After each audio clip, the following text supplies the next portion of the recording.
कार्यकारी अध्यक्ष की जिम्मेदारी दी है। बीजेपी के राष्ट्रीय प्रवक्ता और बिहार से एमएलसी संजय मयूख ने ये जानकारी दी है। आदित्य साहू मौजूदा प्रदेश कार्यकारी अध्यक्ष रविंद्र राय की जगह लेंगे। बीजेपी के राष्ट्रीय महासचिव और मुख्यालय प्रभारी अरुण सिंह ने आदित्य सिंह को कार्यकारी प्रदेश अध्यक्ष बनाने का आधिकारिक पत्र भी जारी कर दिया है। तो आदित्य साहू, जिनको बड़ी जिम्मेदारी सौंपी गई है, राज्यसभा सांसद है आदित्य साहू, और बता दें कि मुख्यालय प्रभारी अरुण सिंह ने आदित्य साहू को कार्यकारी प्रदेश अध्यक्ष बनाने का आधिकारिक पत्र भी अब जारी कर दिया है, जो पत्र स्क्रीन पर भी आप देख पा रहे हैं।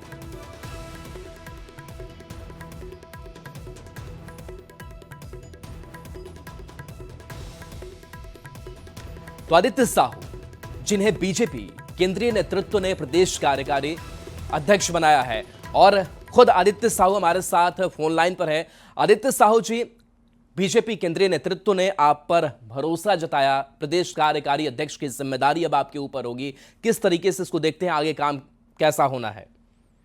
सबसे पहले तो एक गांव के साधारण कार्यकर्ता को झारखंड जैसे प्रांत का कार्यकारी प्रदेश अध्यक्ष बनाए जाने के लिए देश के यशस्वी प्रधानमंत्री आदरणीय नरेंद्र मोदी जी, राष्ट्रीय अध्यक्ष आदरणीय जेपी नड्डा जी, केंद्रीय गृह मंत्री आदरणीय अमित शाह जी और संगठन महामंत्री राष्ट्रीय आदरणीय बीएल संतोष जी समेत तमाम राष्ट्रीय नेताओं का, प्रदेश के अध्यक्ष आदरणीय बाबूलाल मरांडी जी, क्षेत्रीय संगठन महामंत्री आदरणीय नागेंद्र त्रिपाठी जी, प्रदेश प्रभारी आदरणीय लक्ष्मीकांत वाजपेयी जी, संगठन महामंत्री आदरणीय करमवीर जी और हमारे पूर्व मुख्यमंत्री आदरणीय रघुवर दास जी, आदरणीय अर्जुन मुंडा जी, आदरणीय चंपई सोरेन जी, आदरणीय मधु कुड़ा जी, कार्यकारी अध्यक्ष आदरणीय रविंद्र राय जी और क्षेत्र में राज्य में रहने वाले सभी पूर्व अध्यक्ष और लाखों लाख कार्यकर्ताओं का आशीर्वाद, प्यार और स्नेह मिला है। उसके लिए सबके प्रति मैं दिल की गहराई से आभार प्रकट करता हूँ, धन्यवाद देता हूँ। जी आदित्य साहू जी, चूंकि आप करीब 2 दशक से बीजेपी के साथ जुड़े रहे हैं, अब चूंकि सांगठनिक जिम्मेदारी सामने आ चुकी है, तो झारखंड की अगर बात करें तो अभी सत्ता से बीजेपी दूर है, लेकिन कैसे बाकी आने वाले चुनाव में, हालांकि तो वक्त है, लेकिन किस तरीके से संगठन को और मजबूती देने के लिए काम करेंगे आप? देखिए, मैं 1980 में जब गांव में रहता था, मैट्रिक का परीक्षा लिखा था, तो उसमें बूथ में लोगों ने, गांव के लोगों ने कहा कि आप लोग को पर्ची काटना। उसे पर्ची कटता था, पर्ची बांटा जाता था। ठंडा का मौसम था, तो हम लोग पर्ची काटने का काम पुआल के गांव में बैठ के कर रहे थे, क्योंकि गांव वालों को अंदेशा था कि दूसरे दल के लोग कहीं आके पैसा नहीं बांटे।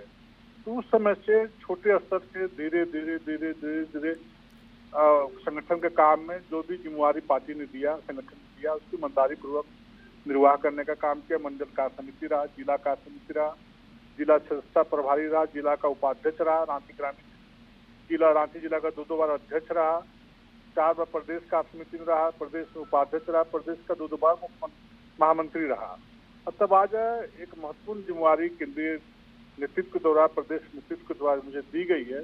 निश्चित मैं भरोसा दिलाता हूँ कि इस राज्य के संगठन के लिए जो जिम्मेवारी दी गई है, अपनी जीवन का सारा ताकत लगाने का काम करूंगा। एक एक कण, एक एक क्षण, एक एक पल संगठन कार्य में मैं समय देने का काम करूंगा। बिल्कुल, तो आप संगठन को और मजबूत करेंगे, लेकिन आप हम थोड़ा इसलिए जिक्र करना चाह रहे हैं क्योंकि आप वैश्य समाज से आते हैं और राज्य में कई सीटों पर आप लोगों का दबदबा भी है। हालांकि जाति से ऊपर उठ करके जरूर राजनीति बीजेपी करती है, लेकिन खास करके सीटों को लेकर के, वहां की एकजुटता को लेकर के, जहां कमजोरियां हैं उसको दूर करने की क्या कवायद होगी?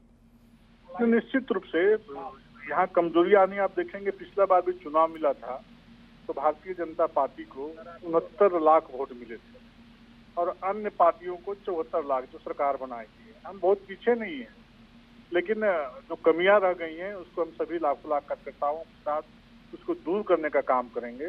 और जिस सपने और जिस सोच के साथ सरदार अटल जी, सरदार आदरणीय अडवाणी जी और देश के यशस्वी प्रधानमंत्री नरेंद्र मोदी जी देश को विकसित भारत की दिशा में आगे बढ़ाने का काम कर रहे हैं, इस राज्य में भी जो देश के अन्य राज्यों में जो कल्याणकारी योजनाएं हैं, इस राज्य में योजनाओं को चलाया जा रहा है।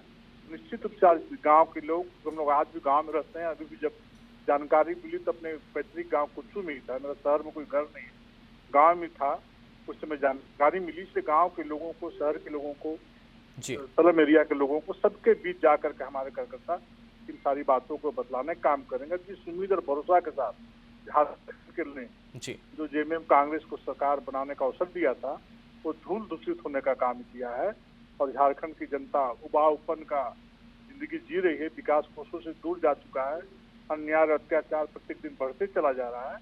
बहुत मुद्दा ही मुद्दा झारखंड में है। हम कार्यकर्ताओं के साथ मिलकर बिल्कुल आदित्य साहू जी, आप पर जो जिम्मेदारी पार्टी ने सौंपी है, जो भरोसा जताया उस पर आप खड़े भी उतरे और बधाई आपको एक बार फिर से। चलिए, बहुत बहुत शुक्रिया। तो देखिए, रविंद्र राय की जगह अब आदित्य साहू को प्रदेश कार्यकारी अध्यक्ष बनाया गया है। ऐसे में रविंद्र राय के बारे में भी संक्षेप में जानना जरूरी है। हमने उनसे बातचीत भी की और उन्होंने कहा कि बड़ी जिम्मेदारी मिली है तो उसे निभाना भी है।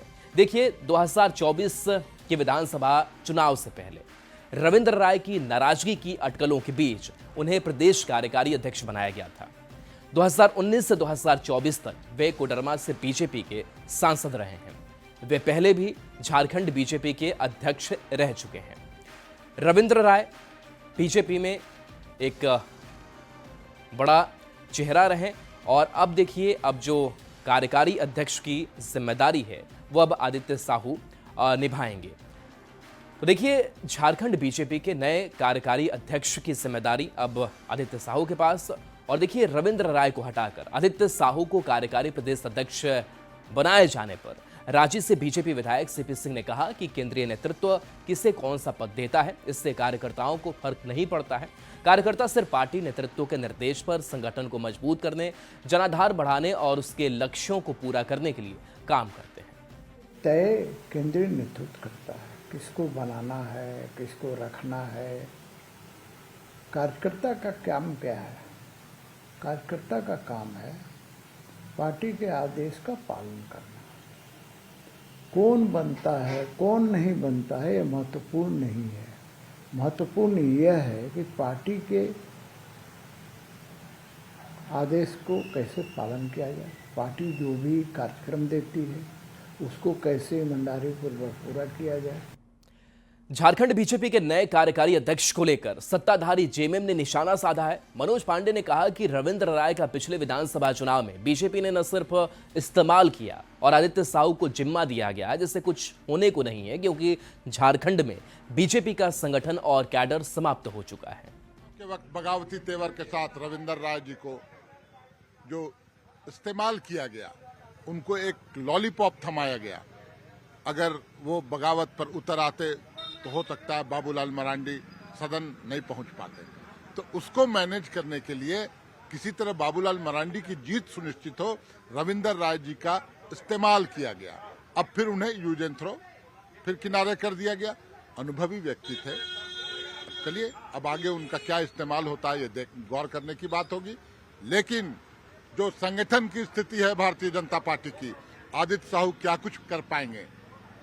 मैं समझता हूं संगठन मृत प्राय। इनके यहाँ एक संस्कृति है, वातानुकूलित संस्कृति। सिर्फ एसी कमरों में बैठकर नीतियां बनाते हैं। गांवों में लगभग समाप्त हो चुके हैं ये। इनके पास न कैडर है न वोटर है।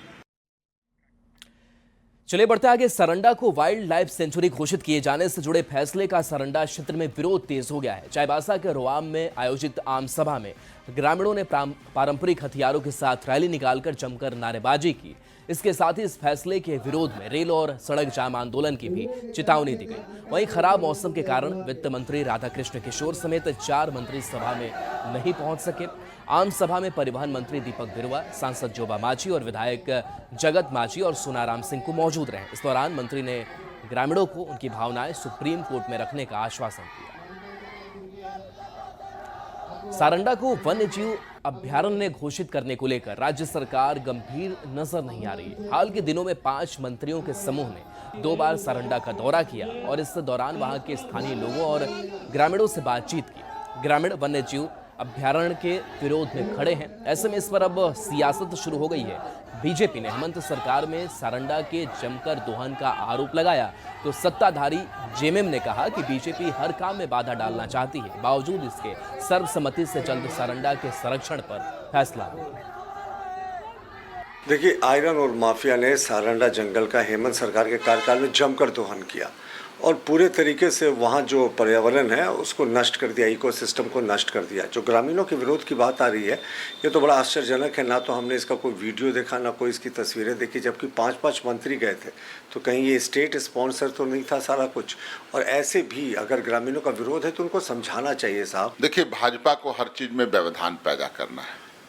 एक लोकप्रिय सरकार लोकप्रिय काम कर रही है तो पेट में दर्द होता है। एक बार निश्चित रूप से जन भावनाओं के प्रति भी सोचना होगा और कैसे हम उच्चतम न्यायालय के आदेश का भी अनुपालन करें। जो हमारी भी सोच थी, जंगल को भी बचाना है। तमाम पहलुओं पर विचार करते हुए एक सर्वसम्मत निर्णय बहुत जल्द लिया जाएगा।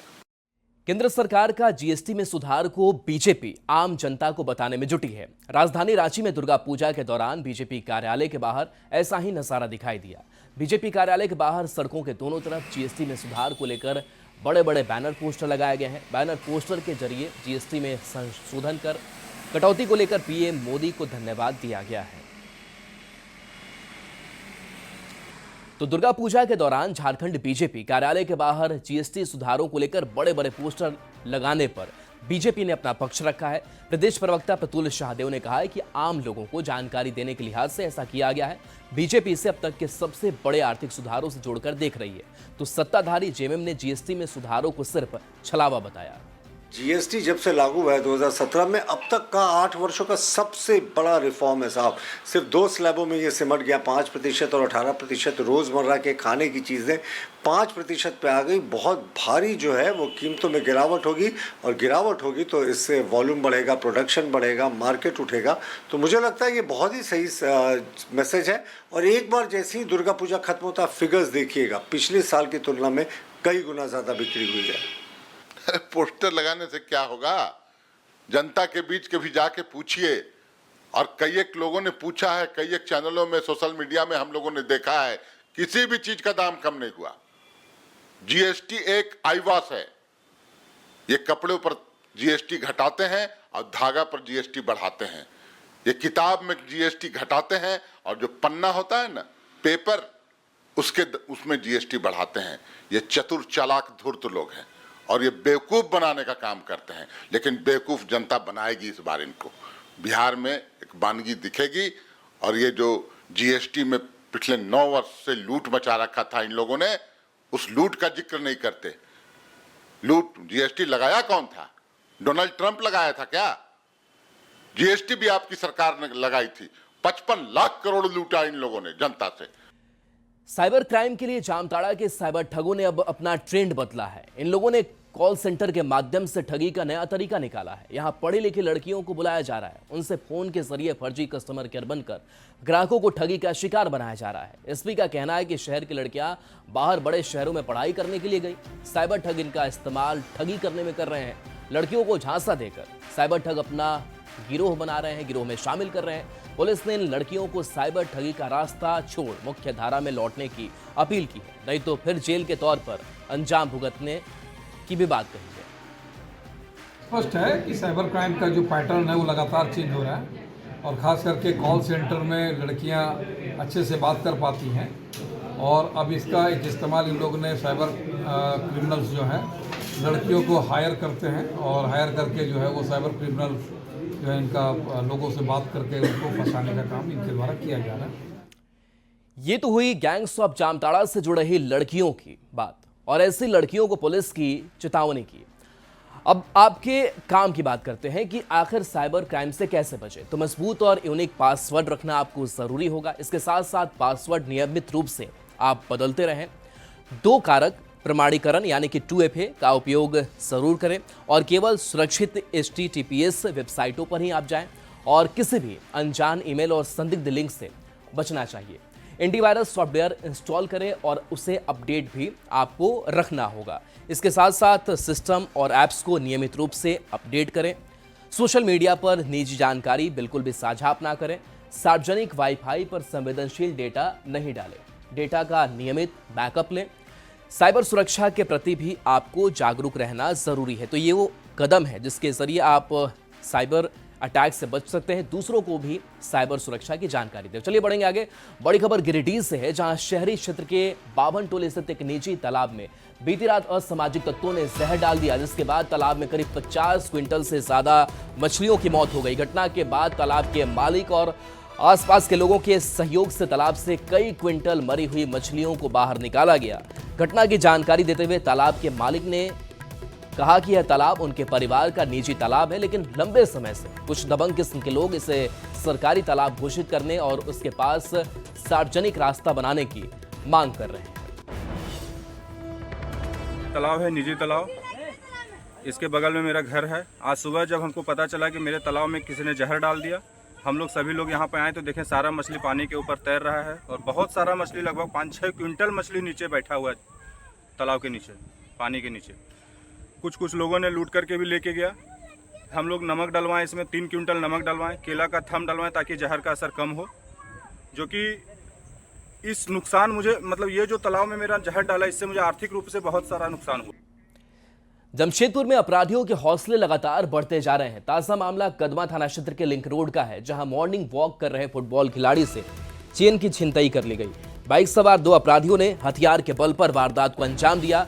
घटना के बाद से पूरे इलाके में दहशत है। वहीं सूचना मिलते ही मौके पर पहुंची पुलिस मामले की जांच में जुट गई है। मॉर्निंग वॉक में घूम रहे थे तो 5:45 बजे 2 ठो मुंह में कपड़ा बांधा हुआ था और एक तो हमारे रामदेव जी है, टिस्को के x football player, 80 years above होंगे। उनको सुबह मैंने चेन छीन और हम लोग को रिवॉल्वर दिखा के बोला भाग जा। जैसे हम लोग नहीं समझा कि उनको चेन छीनने के लिए। तो दिक्कत हो रहा है, सुबह टहलने में परेशानी हो रही है। सुबह क्या सुने, क्या करता हूँ यहाँ पर तो सुने ट्रैफिक पुलिस वाले सब आए हैं, तो पूरा 2 ठो लड़का को पकड़े हैं। देखिए क्या होता है आगे। अब देखिए, दुर्गा पूजा विसर्जन के बाद नदी की स्थिति दयनीय हो जाती थी। सैकड़ों मां की प्रतिमा और पूजा सामग्री नदी में फेंक दी जाती थी, लेकिन अब इसमें बदलाव आया है। वहां इस बार नदी घाटों में कुंड बनाकर पूजा सामग्री नदी में ना डालकर कुंड में डालने की अपील की गई थी, जिससे जमशेदपुर की लाइफलाइन स्वर्ण रेखा और खरकई नदी विसर्जन के बाद भी साफ नजर आ रही है। तो ये तस्वीर आपको दिखा रहे हैं, जहां पर देखिए मूर्ति विसर्जन के बाद से खास करके जो नदियां हैं जहां पर पानी है वहां पर काफी गंदगी फैल जाती थी, लेकिन इस बार विसर्जन के बाद भी ये सफाई दिख रही है। और एक नजर इस वक्त की हेडलाइंस पर।